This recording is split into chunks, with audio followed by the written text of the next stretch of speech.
पितृपक्ष के आखिरी दिन में इन पेड़ों पर जरूर चढ़ाएं जल। पूर्वज हमेशा रहेंगे प्रसन्न, बनाने लग जाएंगे बिगड़े हुए काउस्तों। आश्विन मास की अमावस्या के दिन पितृपक्ष का समापन होता है, जो इस साल 2 अक्टूबर 2024 को है। बता दे, आश्विन मास की अमावस्या को सर्व पितृ अमावस्या कहते हैं। पितृपक्ष में पितरों का श्राद्ध, तर्पण और पिंडदान करने की परंपरा है। पिंडदान, ब्राह्मण भोजन, तर्पण, दान आदि कार्य आरंभ हो जाता है। पितृपक्ष में तर्पण के अलावा कुछ खास पेड़ों की पूजा और जल अर्पित जरूर करें, इससे पितर प्रसन्न होते हैं।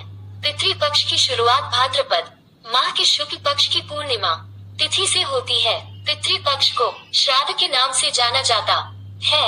हिंदू धर्म में पितृपक्ष का विशेष महत्व है। श्राद्ध में पितरों को तर्पण और पिंडदान करने की परंपरा 3 पीढ़ियों से चली आ रही है।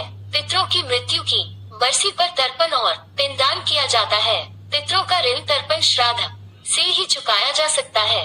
इस प्रकार हमारे पूर्वजों का उद्धार हो जाएगा। 17 सितंबर 2024 से पिंडदान, ब्राह्मण भोजन, तर्पण, दान आदि कार्य आरंभ हो जाएगा। पितृपक्ष में तर्पण के अलावा कुछ खास पेड़ों की पूजा और जल अर्पित जरूर करें, इससे पितर प्रसन्न होते हैं। तारांकन, इन पेड़ों पर चढ़ाएं जल।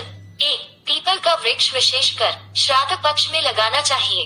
इसके अलावा पितृपक्ष के दौरान रोजाना पीपल के पेड़ पर जल चढ़ाएं। ऐसा माना जाता है कि इससे परिवार में सौभाग्य आता है।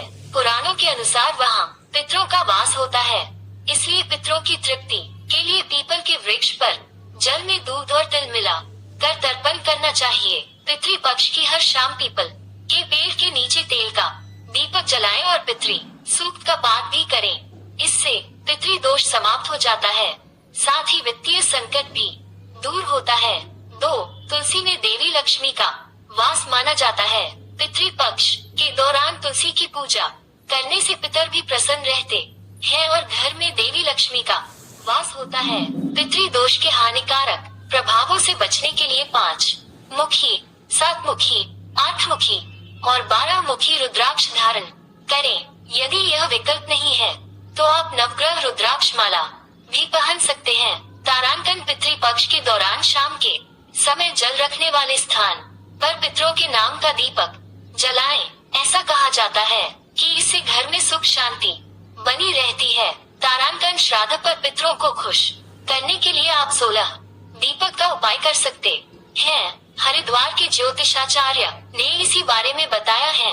पितृपक्ष चल रहा है, ऐसे में पितरों को खुश करने के लिए लोग कई उपाय अपना सकते हैं। इससे न केवल आपकी पूजा सफल होगी, बल्कि पितरों की कृपा से आपके बिगड़े काम भी आराम से सफल हो जाएंगे।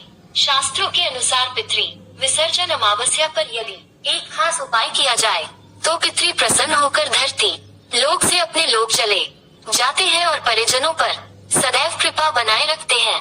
अमावस्या पर करे पितृ विसर्जन। हरिद्वार के ज्योतिषाचार्य पंडित बताया कि इस साल पितृ विसर्जन अमावस्या 2 अक्टूबर को होगा। इस दिन लोग अपने दिवंगत पितरों का श्राद्ध, कर्म, तर्पण, पिंडदान आदि पूरे विधि विधान से करते हैं। पितृ विसर्जन अमावस्या पर ज्ञात अज्ञात जिन पितरों का श्राद्ध छूट गया हो, ऐसे सभी पितरों का श्राद्ध, कर्म, तर्पण, पिंडदान करके उन्हें धरती लोक से विदा किया जाता है। श्राद्ध पर करे 16 दीपक का उपाय। शास्त्रों के अनुसार पितृ विसर्जन अमावस्या पर शाम के समय 16 दीपक सरसों के तेल से जलाने पर पितृ प्रसन्न होकर अपने परिजनों को आशीर्वाद देते हैं। 16 दीपक पितृ विसर्जन के दिन अमावस्या पर शाम के समय पीपल के पेड़ के नीचे या फिर गंगा किनारे जलाने से पितृ प्रसन्न होते हैं। इन लोगों को करना चाहिए यह उपाय यदि आप अपने किसी पितृ का श्राद्ध करना